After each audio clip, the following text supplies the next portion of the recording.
ダーのずんだもんなのだ。今日はカナダのニュースを3本まとめて見ていくのだ。まず豆知識なのだ。カナダという国名は先住民セントローレンスイロコイ族の言葉で村、集落を意味するカナタ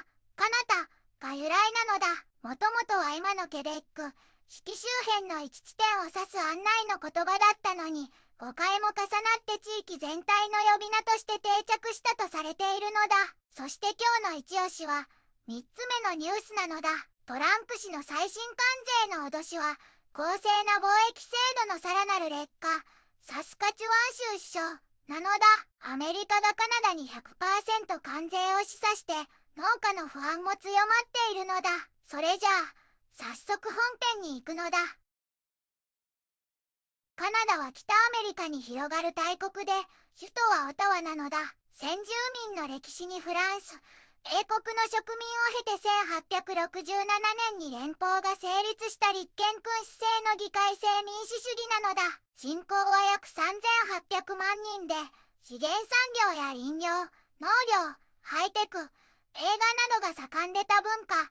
英仏2言語が特色なのだ。近年は気候変動対策や先住民との和解、住宅費高騰が大きな話題になっているなのだ。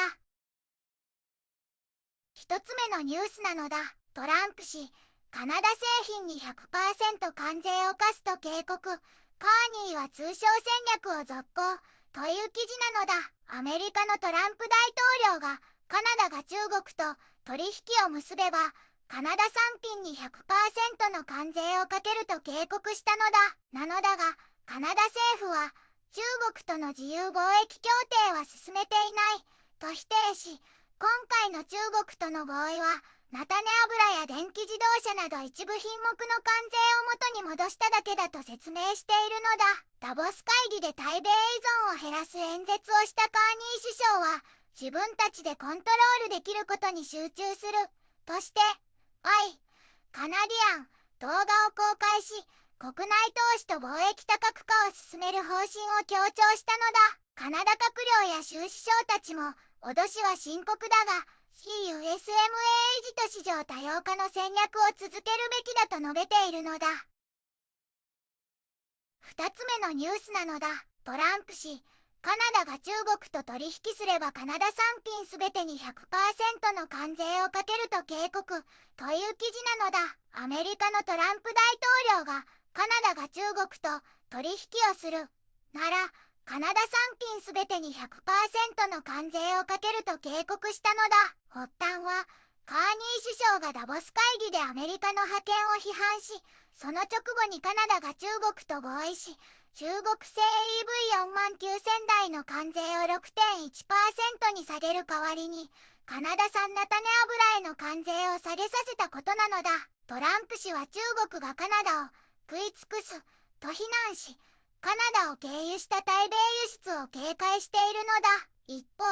カナダ政府は対中の自由貿易協定を進めている事実はないと反論し、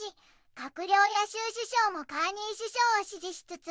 米国との関係維持に努める姿勢を示しているのだ。3つ目のニュースなのだ。トランプ氏の最新関税の脅しは、公正な貿易制度のさらなる劣化。サスカチュワン州首相という記事なのだ。アメリカのトランプ大統領が、もしカナダが中国と取引をするなら、カナダ産品に 100% の関税をかけると SNS で警告したのだ。この取引とは、カナダが中国製 EV4万9000台の関税を 6.1% に下げる代わりに、中国がカナダ産の菜種やエビ、カニ、エンドウ豆などへの関税を引き下げた合意のことなのだ。サスカチュワン州のモー州首相は、これは長年続いた自由で公正な貿易体制のさらなる劣化だと批判しつつ、この中国との合意はカナダと北米にとって良い取引だと主張しているのだ。カナダの菜種のうち約1220万トン、つまり半分以上を生産する同州の農家たちは、アメリカと中国という2つの巨大市場の間で春巻き作物の決断も難しくなるほど貿易の不確実性に強い不安を感じているのだ。ずんだもんは脅しにこぼめせず、多角化と国内支援で農家と産業を守るなのだ。対話で不確実性を減らし、安定した貿易を目指すなのだ。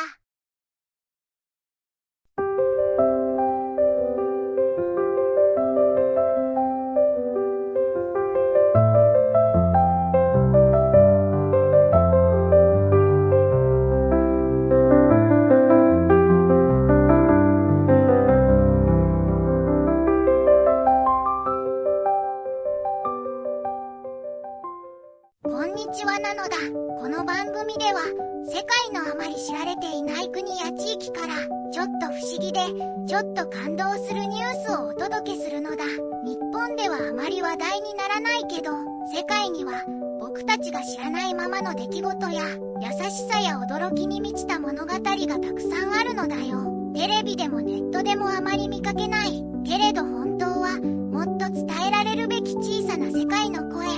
そんな声を僕と一緒に見つけに行くのだ。さあ、